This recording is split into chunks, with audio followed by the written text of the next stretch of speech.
Hello, classmates. This is Peyton here, and this is my infographic on a third university as possible. I really enjoyed this reading just because it opens my mind up to the fact that we can have institutions operating and both having third universities at the same time as first or second universities.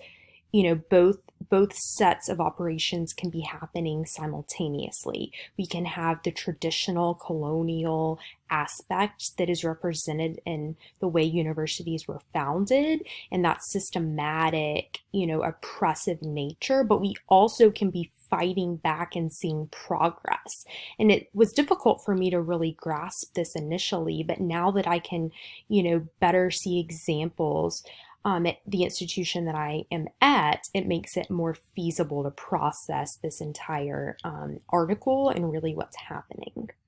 And so, thinking about the third university, the big piece that the author really explains is the fact that this in itself, this third university, is the process of decolonization. And so, the third university exists, and it definitely works to challenge the traditional and the structural power that's upheld within the university. And so this really tries to dismantle the colonial ideals and the systematic nature of universities, both in the first world and even the second world setting. And so, if we think of the University of Alabama, that's an R1 institution and it's very traditional. And I would say that it's very much a first world university, but we also can see aspects, of the second world in a university operating, at smaller campuses, more of a liberal arts feel, and then having the third world university present as well. And so the whole idea is that this colonial university is taking place and having this traditional, just oppressive nature while the third university is working to decolonize. And so the whole idea of this decolonizing, the whole mission is to really look into the treatment of the currently enrolled students, to look at the, the groundworks, the investments, the institutional government. So what is taking place on the day-to-day on campuses, and then more so behind the scenes as well. And so if we look into the University of Alabama, I think that, this is very much showcased at the institution itself. We can see, people always talk about the machine, the way that the Greek system and the University Student Government Association run the institution. There are folks that say, oh, we are required to take photos of our ballots when we go to vote to make sure that we vote for our Greek candidate, to make sure that they are in power. And this same power exists on and on. It's a circular, just continuous notion of this oppression.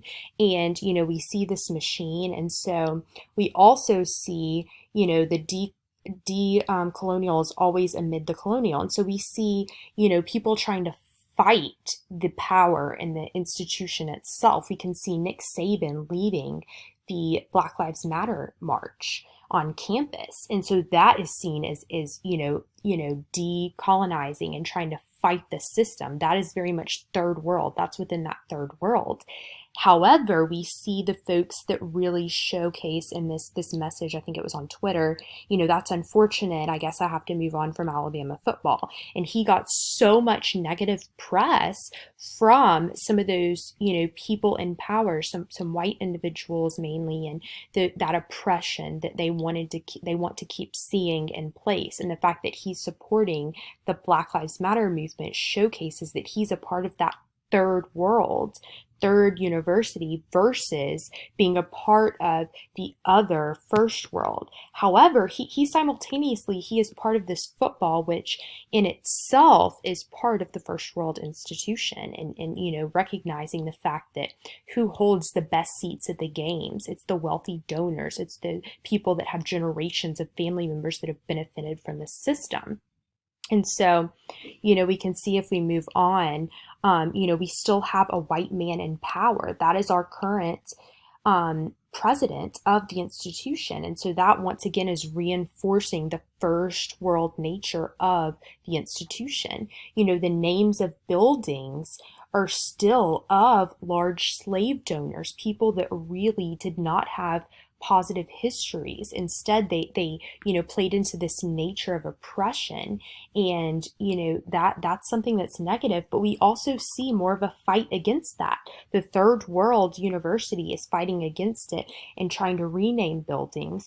We also see, we're trying to restructure the system. We have implemented a new vice president of diversity and inclusion who is an African American female, which it's very late in the game for the University of Alabama. However, this is a very traditional campus in the Southeast. And so just trying to go against that first world oppression that has been in place is very difficult. We also see we have an African American as the USGA president right now, and that is very much not common in the Southeast at a larger predominantly white institution. And so you can see both the third world and the first world fighting and clashing against each other as, we try to progress and move forward, but at the same time, we still have the traditional colonial nature of the institution trying to promote the same power and the same structure that has been in place for years.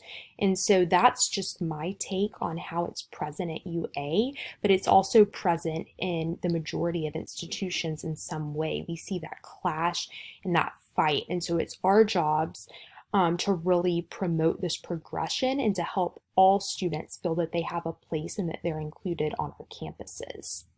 Thank you. I'd love to hear your thoughts.